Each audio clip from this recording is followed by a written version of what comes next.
नमस्कार साथियों।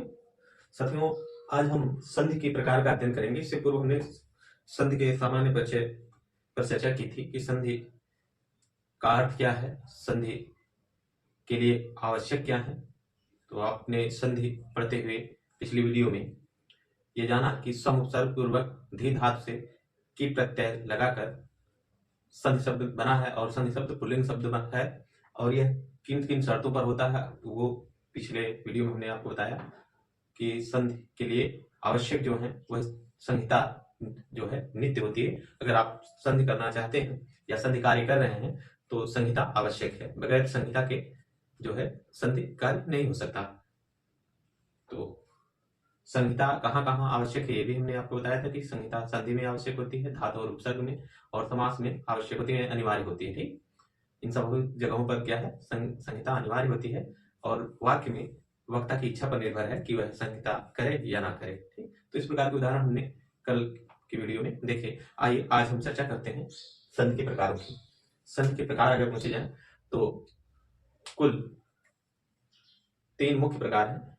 वैसे पंचदश की बात की जाती है, पर अभी हमें जो अध्ययन करना है वह मुख्य 3 ही है, जो क्रमशः इस प्रकार है। देखिए,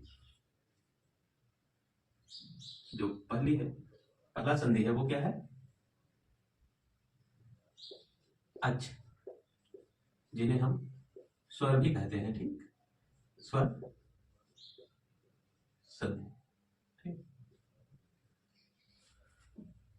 देखिए, अच या स्वर संधि और दूसरा व्यंजन संधि, तीसरा विसर्ग संधि है। तो इस पर हल्का सा प्रकाश डालते चलते हैं बाद में, ताकि जो है जब हम स्वर संधि पढ़ाएं, स्वर संधि के भी कई भेद हैं तो उनको पढ़ाएं तो इन्हें अलग से ना पढ़ाना पड़े, इसलिए स्वर संधि, व्यंजन संधि और विसर्ग संधि पर थोड़ा सा प्रकाश डाल दिए। ठीक, तो स्वर संधि होती कहाँ है। स्वर संधि करने से पहले आप ये जान लीजिए कि स्वर संधि तभी होगी जब स्वर का स्वरों से मेल होता है। यानी अगर स्वर प्लस स्वर मिलते हैं तो क्या होगा, स्वर संधि होगी। देखिए, आप कहेंगे स्वर और स्वर का मतलब क्या सर।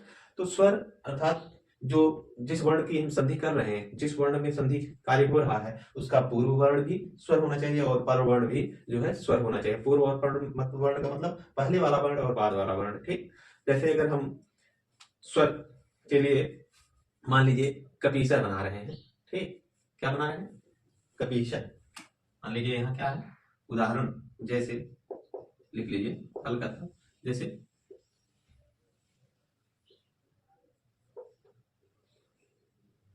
कपि धन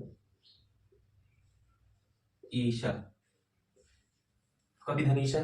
देखिए, पूर्व वर्ण में जो है भी यहाँ हर्ष वर्ण है यानी स्वर है, और पर में भी स्वर है।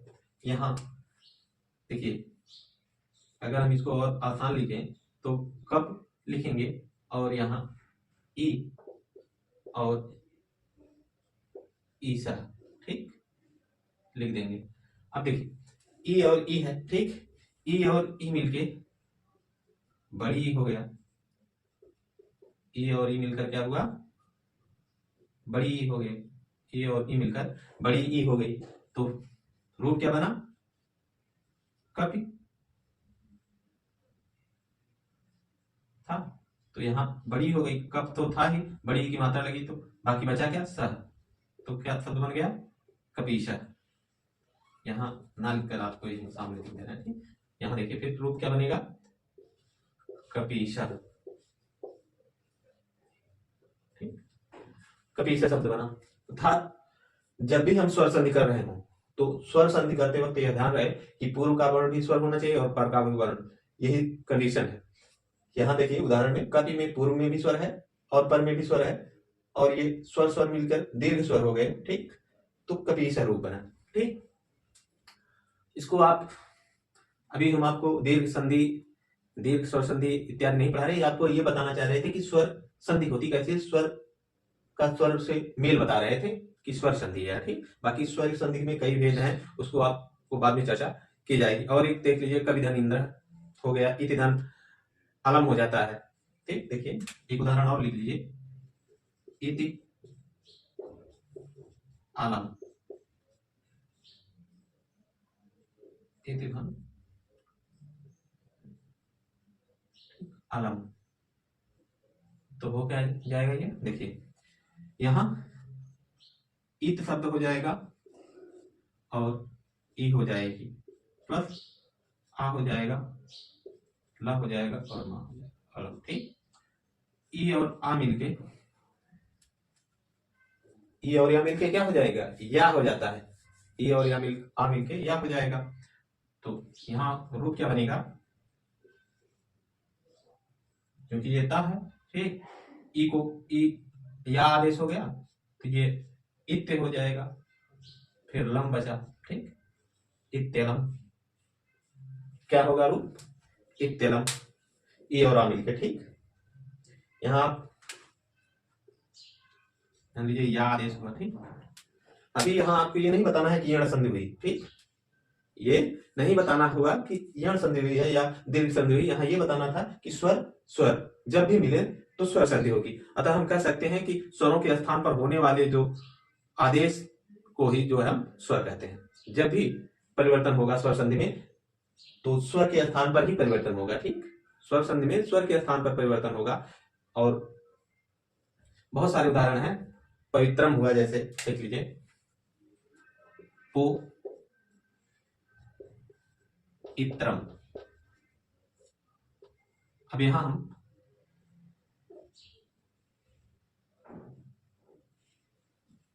पो इत्रम को क्या करेंगे, पो इत्रम,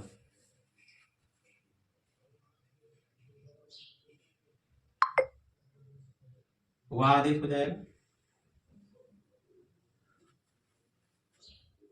पवित्रम बराबर पवित्रम हो जाता है, ठीक, यहाँ क्या हो जाएगा, पवित्रम, ठीक, पवित्रम यानी पवित्रम हो जाता है। और नरधनी से नरेशा हो जाएगा,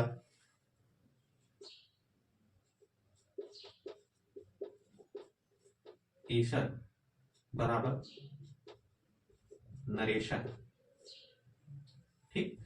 ध्यान देना यहाँ क्या, जो परिवर्तन हुआ है, ठीक, वह कहां हुआ है, ये ओ ई दोनों स्वरवर्ण की है, ठीक, लेकिन जो परिवर्तन हुआ है दोनों के स्थान पे एक नया वर्ण आ गया।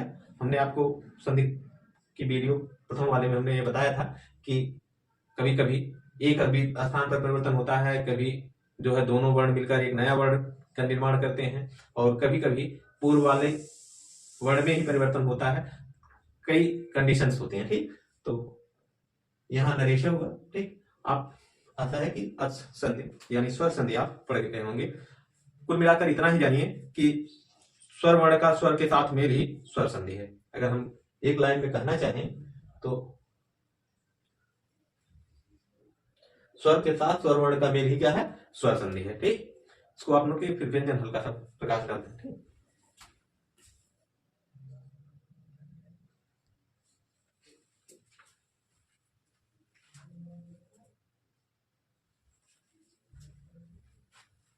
देखिए साथियों, व्यंजन संधि, दूसरा क्या है, व्यंजन संधि। व्यंजन संधि की भी जैसे हमने स्वर संधि में पढ़ा कि स्वर के साथ जो है स्वर का योग होता है, तो स्वर संधि, उसी प्रकार व्यंजन संधि में भी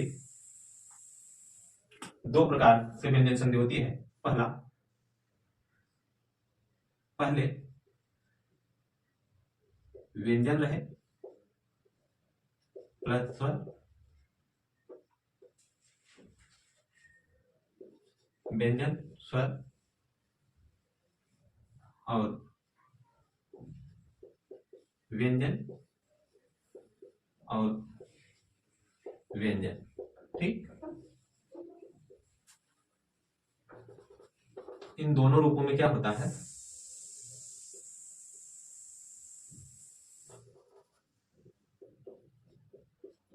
व्यंजन, ठीक। देखिए क्या है, व्यंजन संधि के लिए जो आवश्यक है वह क्या है, पहला वर्ण जो है पूर्व का वर्ण व्यंजन होना चाहिए, बाद में चाहे तो स्वर भी हो या बाद में व्यंजन के बाद व्यंजन भी आए तो भी व्यंजन संधि यानी पहला जो आवश्यक है, सबसे प्रमुख ध्यान देने योग्य बात जो है वह यह है कि व्यंजन संधि में पूर्व का वर्ण हमेशा जो है वह व्यंजन ही रहेगा। पर का वर्ण स्वर भी हो सकता है और व्यंजन भी हो सकता है। बस आप इतनी सी बात ध्यान में रखिए कि व्यंजन के संधि में पूर्व का वर्ण व्यंजन रहेगा हमेशा, पर का वर्ण स्वर भी हो सकता है और व्यंजन भी। जबकि स्वर संधि में हमने पढ़ा कि स्वर संधि में स्वर के बाद स्वर वर्ण ही आवे, यानी पूर्व का वर्ण और पर का वर्ण भी जो है स्वर ही होना चाहिए, तब जाकर स्वर संधि होती थी। लेकिन व्यंजन संधि में पूर्व का वर्ण व्यंजन होना चाहिए, ये कंडीशन है। बाकी पर वर्ण स्वर भी हो सकता है और व्यंजन भी हो सकता है। ठीक, अब आप बहुत महत्वपूर्ण उदाहरण है, बहुत परीक्षाओं में पूछा जाता है, वागीशस। उदाहरण क्या है? वागीशः। अगर हम कहें वाक धन ईशः, वाक धन ईशः,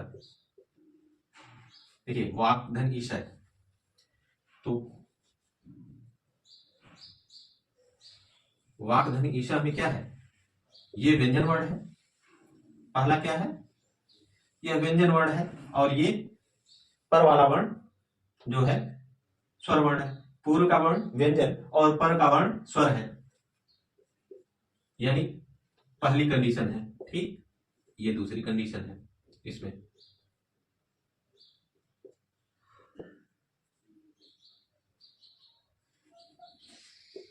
ये का को गा हो जाता है, तृतीय वर्ण हो जाता है। हम आगे चर्चा करेंगे, आपको तो बताया जाएगा क्यों कैसे होता है। ठीक, तो हो जाएगा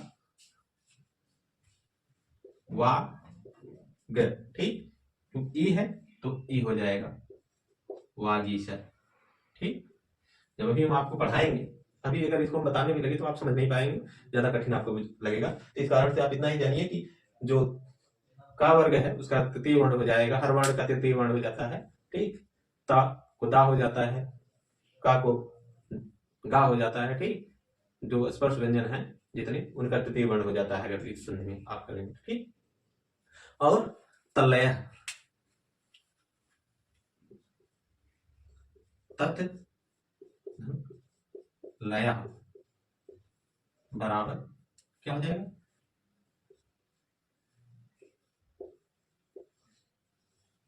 तलय। ठीक, पूर्व वर्ण व्यंजन, पर वर्ण भी व्यंजन। इसमें पर वर्ण स्वर और पूर्व वर्ण व्यंजन था। ठीक, तो दो प्रकार के हो गए। इसी प्रकार एक और उदाहरण महत्वपूर्ण है, सत धन जन। सत धन जन सज्जन, सत धन जन बराबर सज्जन। ठीक, और जगदीश हुआ आदि। ठीक,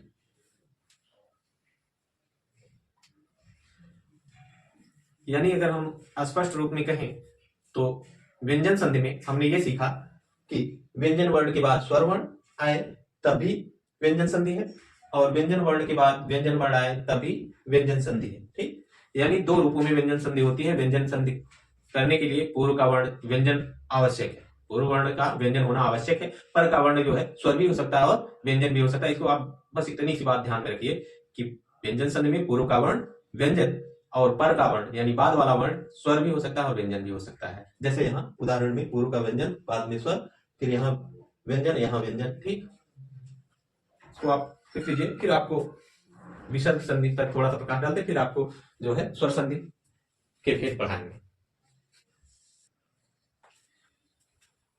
देखिए साथियों, जिस प्रकार हमने स्वर संधि में यह जाना कि स्वर के बाद स्वर वर्ण आए तो स्वर संधि, और व्यंजन वर्ण में यह जाना कि व्यंजन वर्ण के बाद स्वर आवे तो व्यंजन संधि, व्यंजन वर्ण के बाद व्यंजन आवे तो व्यंजन संधि, दो शर्तों पर। ठीक, उसी प्रकार विसर्ग में भी कुछ ऐसा ही है कि विसर्ग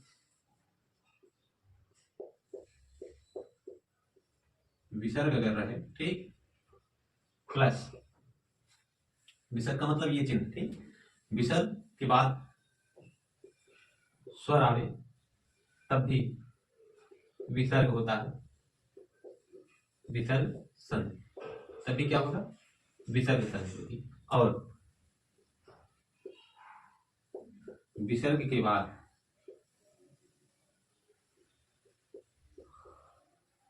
व्यंजन आवे तभी क्या होगा, विसर्ग ही होगा, विसर्ग संधि। यानी विसर्ग संधि के लिए जो आवश्यक है वह यह है कि प्रथम वर्ण जो है यानी पूर्व का वर्ण जो है वह विसर्ग होना चाहिए, उसके बाद चाहे तो स्वर हो और चाहे व्यंजन हो, यानी पूर्व वर्ण में विसर्ग का होना आवश्यक है। जिस प्रकार व्यंजन संधि में पूर्व वर्ण का व्यंजन होना आवश्यक था, ठीक उसी प्रकार विसर्ग संधि में पूर्व वर्ण का विसर्ग होना आवश्यक है, जबकि स्वर संधि में पूर्व और पर दोनों वर्णों का स्वर होना आवश्यक था। विसर्ग संधि में पूर्व का वर्ण विसर्ग हो, पर का वर्ण स्वर भी हो तभी विसर्ग संधि, और पूर्व वर्ण विसर्ग हो और पर वर्ण व्यंजन हो तभी विसर्ग संधि होती है। ठीक, यानी हम कह सकते हैं पूर्व तथा पर स्वरों के मिलने से जो परिवर्तन होता है उसे तो हम स्वर संधि कहते हैं, लेकिन यहां जब विसर्ग के स्थान पर होने वाला जो आदेश होता है उसे ही हम क्या कहते हैं, विसर्ग। जब भी परिवर्तन होगा विसर्ग पर, विसर्ग संधि में, तो विसर्ग के स्थान पर ही होगा। ठीक, व्यंजन संधि में जो है जब भी परिवर्तन होता वह व्यंजन के स्थान पर होगा। ठीक, पूर्व वाले व्यंजन के स्थान पर होगा। ठीक, देखिए उदाहरण देख लीजिए आप, नमः करोति और पूछा जाता है। ठीक, नमः करोति, नमः प्लस करोति, नमः करोति क्या हो जाएगा, नमः करोति को अगर हम कुछ इस प्रकार लिखें, ठीक, नमः करोति हो जाता है नमस्करोति। ठीक, नमः करोति क्या हो जाएगा, नमस्करोति, नमः करोति नमस्करोति हो जाता है। ठीक, जैसे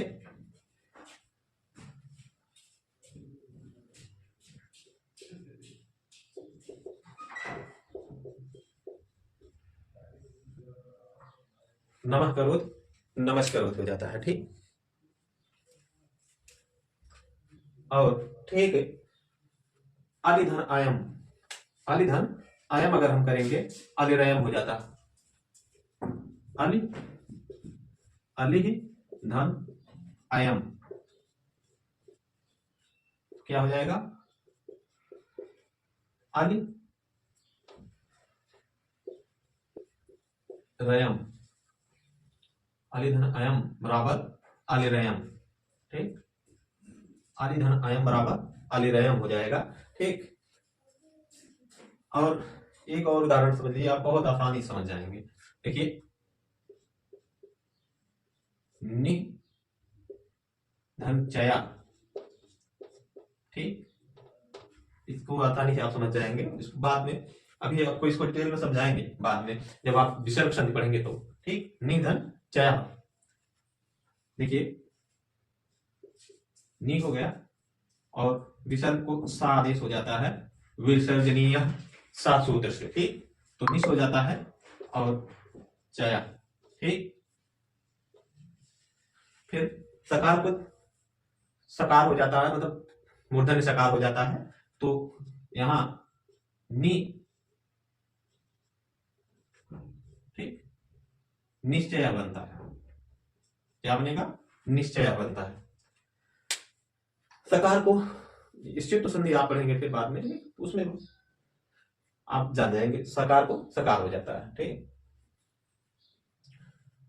आशा है कि आप संधि को आसानी से समझ गए हैं। ठीक, अगर हम एक बार पुनः प्रकार डालें तो स्वर संधि में स्वर वर्ण के बाद स्वर वर्ण आता है तो स्वर संधि होती है। व्यंजन वर्ण संधि में व्यंजन पूर्व में होता है और बाद वाले वर्ण जो है वह स्वर भी हो सकते हैं और व्यंजन भी हो सकते हैं। यानी व्यंजन संधि में पूर्व के वर्ण का व्यंजन होना आवश्यक है और बाद वाला वर्ण स्वर भी हो सकता है और व्यंजन भी। ठीक उसी प्रकार विसर्ग संधि में पूर्व का वर्ण विसर्ग होना चाहिए और बाद वाला वर्ण स्वर भी हो सकता है और व्यंजन। ठीक, तीनों में ध्यान देने योग्य बात यह है कि जब भी परिवर्तन होगा, स्वर संधि में स्वर के स्थान पर परिवर्तन होगा, व्यंजन संधि में व्यंजन वर्ण के स्थान पर परिवर्तन और विसर्ग संधि में विसर्ग वर्ण के स्थान पर परिवर्तन होगा। ठीक, मिलते हैं अगले वीडियो में आपको स्वर संधि के भेद पर चर्चा के लिए। तब तक के लिए नमस्कार।